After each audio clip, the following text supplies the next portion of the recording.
Do you like my cup? Hang on.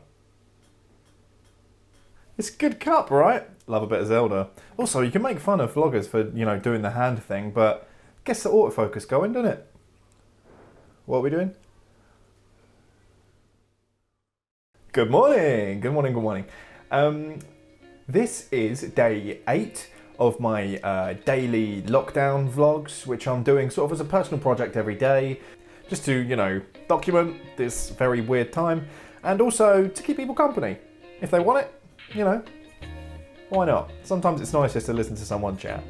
Now, what we're going to do is start with the, more serious update, and then I've got a couple of kind of weird news stories to talk about to bring the mood back up a bit.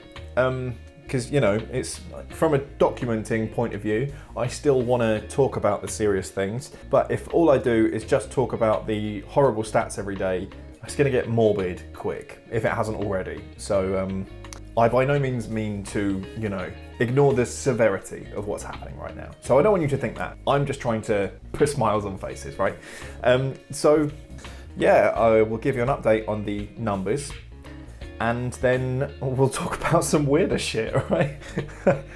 So the confirmed cases in the UK of COVID-19 is now at 29,474, which just seems to climb so much every day. I guess now we're getting to the point where everyone who was out and about while we weren't on lockdown would now start to show their symptoms, if they're going to have them. And the death toll has passed the 2,000 mark.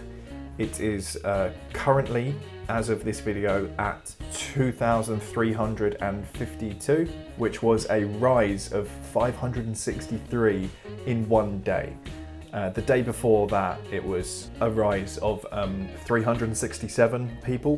A couple of days ago, the daily number dropped. What was it, like 230? It went down to about 206. Like I said at the time, I didn't think that was the peak. I didn't think that was going to be the new trend, that it was on the way back down. None of the news was giving that kind of indication. And now it seems to really be ramping up. So that's what, like double in a couple of days, and which is terrifying, but I was reading this news story the other day, which maybe I'll summarize here, and also I'll put down below, but it was shared with me by a friend, and it's written by this guy called Dr. John Lee. He's a recently retired professor of pathology and a former NHS consultant pathologist.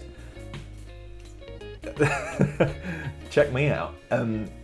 And the article is basically all about how the way that the UK measures the result of death means that we underreport, in general, deaths for respiratory illnesses.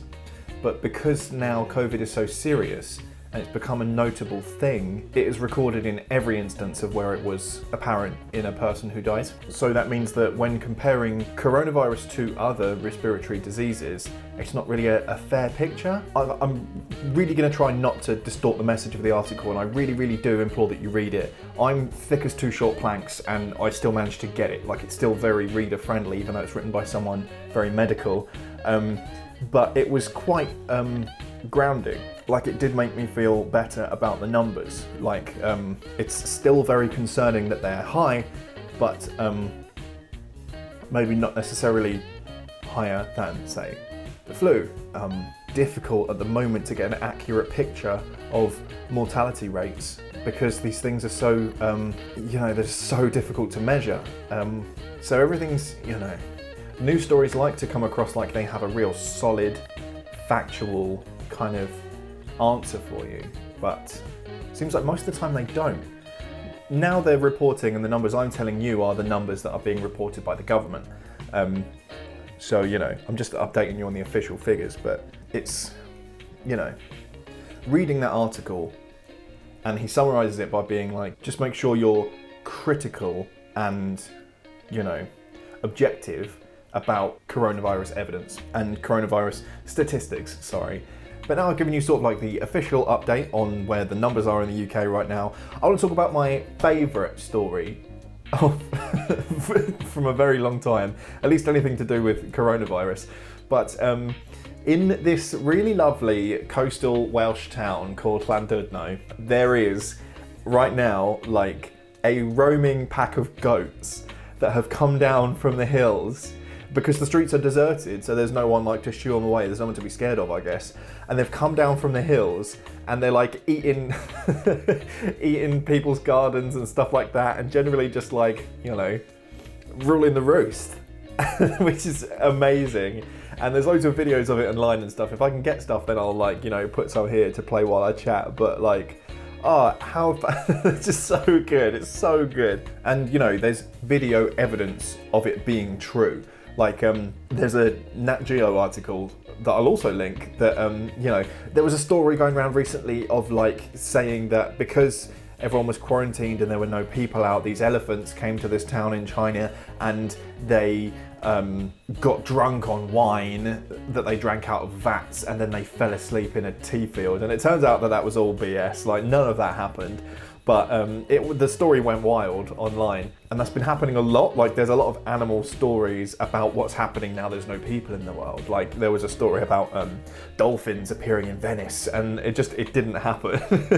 And there's this Nat Geo article I was reading sort of debunks all of it. I'll put that down below as well if I can. It's just really interesting, the kind of things people do to go viral, right? But this is really happening, and it's just so Welsh for it to be goats, right? Like it's just such a plain animal to just be wandering and eating bushes. Like, it's just yeah, amazing. And hard as it is to follow up goats, this other news story I found is that a guy who was training for a half marathon in London, it got cancelled, you know, for obvious reasons, we're all on lockdown. He completed a half marathon by running back and forth on the balcony of his flat approximately like 5,000 times. God, like the dedication. I would be so dizzy. I'd be throwing up my breakfast over the side. 5,000 times. Like, that's crazy. Like apparently he'd seen someone do it on social media in like Italy or something, and once he'd seen that it was possible, he was like, oh, I've got to, and he had committed to raising money for a children's hospice, and he was really still, you know, he wanted to follow through on that and everything, so he ran his balcony for that money, which is just so cool of him, right? So dedicated. I mean, I sit on the sofa and think about how much hard work it is that I go out and have a skip in the garden every day for like, you know, 30 seconds to a minute at a time. Do you know what I mean? I would never survive that. I'd get bored. I'd just end up checking my phone or something. 5,000 times. You'd think that you'd maybe, I don't know, would you be able to walk in a straight line when you got indoors? Oh, it's crazy. So like, yeah, goats, marathon. Reading those things kind of made me feel better after seeing how quickly the death toll is climbing. Just to be morbid. Sorry, that brings the mood back down. But, you know, we got to be realists about this kind of thing. So I hope you enjoyed today's little update video. I'm currently working on a on like a fun video, like a little baking thing that I did the other day. I've got a couple more in the pipeline as well, so I'm really excited to get started on those. But yeah, speak to you soon. Stay safe and healthy.